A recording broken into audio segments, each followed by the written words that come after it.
question, or would you like me just to start speaking? Just talk it brief, madam. Thanks. So I'm Monica Kennedy. I'm the Senior Trade and Investment Commissioner based in Mumbai and working here with the Australian Government.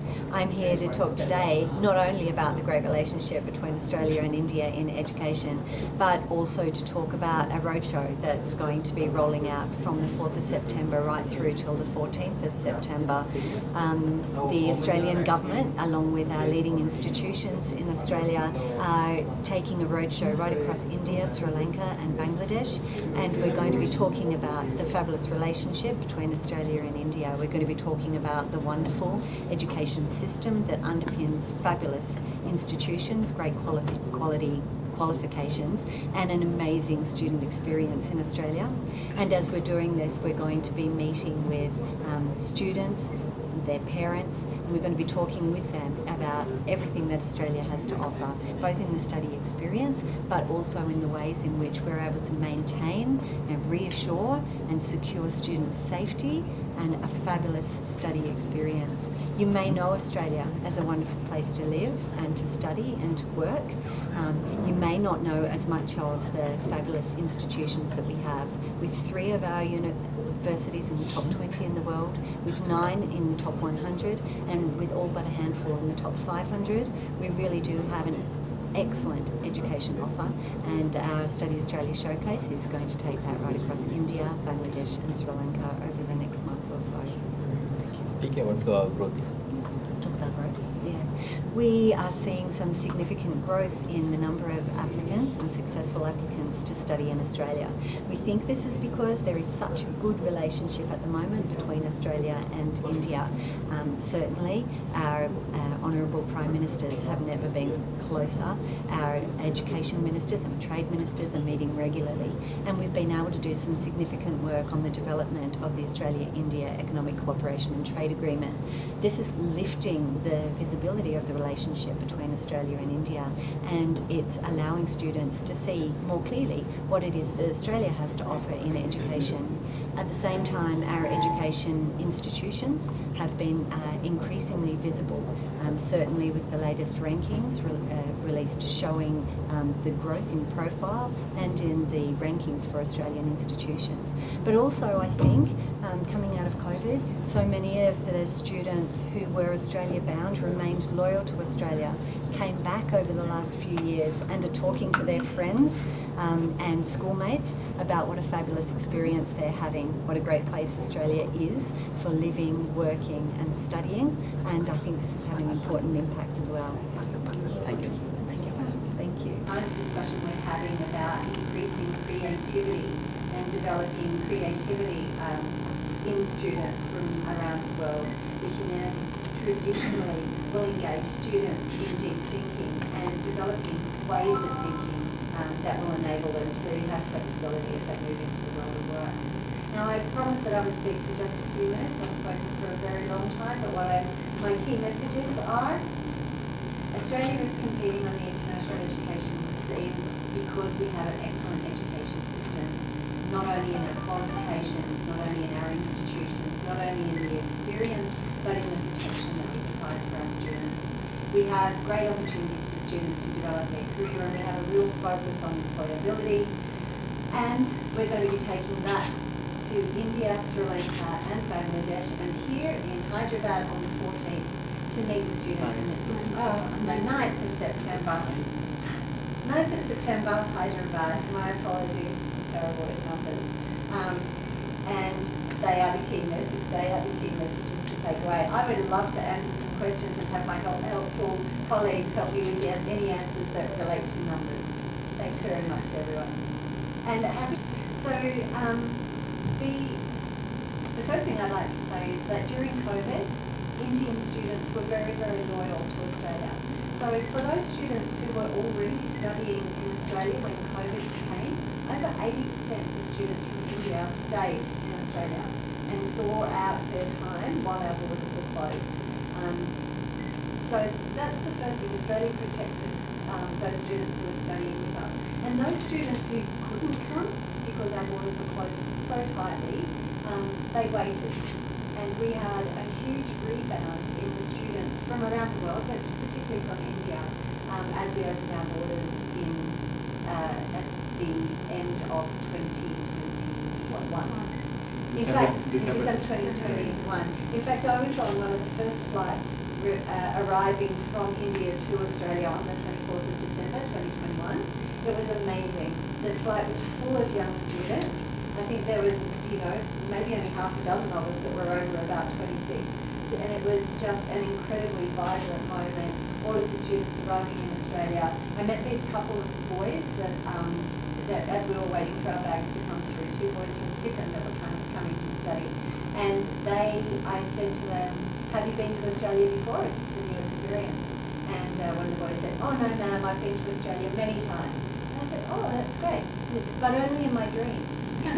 Now I'm here, and I'm really looking forward to enjoying it. So we saw an incredibly strong rebound, incredibly strong loyalty of those students who wanted to study in Australia. And since that time, we are now seeing more students than pre-COVID. So how many? We have at the moment about just under 100,000 students studying with us. From January to May this year, we've already received 47,750 new students to Australia.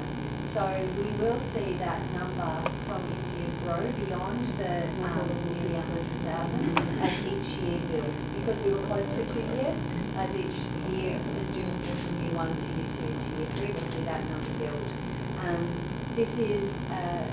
This makes India the largest group of commencing students for Australia. You asked about the disciplines of the subject areas. Students primarily are engaging still in management and commerce, followed by information technology, then health, then engineering, and then we're beginning to see students in the humanities, as I mentioned, society and culture, and then the more pure natural and physical sciences.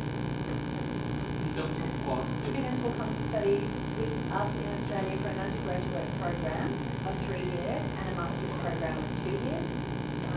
This, as an interesting aside, we're seeing much more interest in undergraduate students for undergraduate programs than we did pre-COVID. We're still seeing strong growth in the master's program, but the undergraduate cohort is growing very fast as well. So 3 years for the undergraduate, 2 years for the masters. But you asked about the cost. Australia is not a cheap place to live. And our education institutions, as you know, we have few of very high quality. I can't give exact numbers, but I can refer you to the Study Australia website, where there is a calculator that students can access, and students can choose the city, the location, how they'd like to live, and it will generate for them an idea of cost. I would go back, though, to two things that ameliorate some of the cost for students. The first is students are encouraged to work while they study in Australia. It's not just tolerated. Universities actively encourage students to work while they study because they think it's good for the student, and it's good for their integration into campus life and to their community. So students now, since the 1st of July this year, can work 48 hours a week, a fortnight, 48 hours a fortnight in term time, and when they don't have scheduled classes, they can work full-time. So this ameliorates the cost. The second part is that Australia has recognised that graduates of Australian qualifications are really valuable in our workforce, and so we have our post-study work period, where students will often go into full-time work for periods of, as we just heard, up to 6 or 7 years, depending on the course they studied. And during this time, they're really cementing a base for their career, working in Australia on Australian wages as well. So some of that cost is ameliorated through those aspects of work. Thank you. University. So universities in Australia are self-regulating, and so they set their own requirements for entry, and each university will have a set of different requirements. We do have, I would say, quite a strong bar in our education, in our English language proficiency, and I think that as every university is a little bit different, every course has a different requirement. But most students will be seeking usually 6.5 for the majority of courses in IELTS, for example, in their master's programs, and 6 to 6.5 in their undergraduate. But each, as I say, each university is different. And each course requires a different level. I would just like to make the point that universities set the English language standards and the academic standards for each course based on their interest in students who can succeed in the course. So they won't drop, they're managing the entry standards to ensure the greatest opportunity for a student to succeed in the course. And so that's why it varies by course and by institution. Thank you. Every year, what is it? Well, we would need to do a trajectory from 2019, skip out 20 and 21, and then pick up again now. But the trajectory over the last 2 years, the last 2 years has been really strong. So, just an indication for total students in in Australia from India in the full year last year was 100,000. 100,000. Between January and May this year, we achieved 100,000. So we're seeing a swift trajectory in growth for our medicine students. So we will expect, I imagine, to reach somewhere around or just under 100,000 new commencements this year. Now that's just me ballparking, but we're at nearly 50,000 in May, and we have another intake. Many of our universities do 3 intakes a year. So I would kind of ballpark 75,000 to 100,000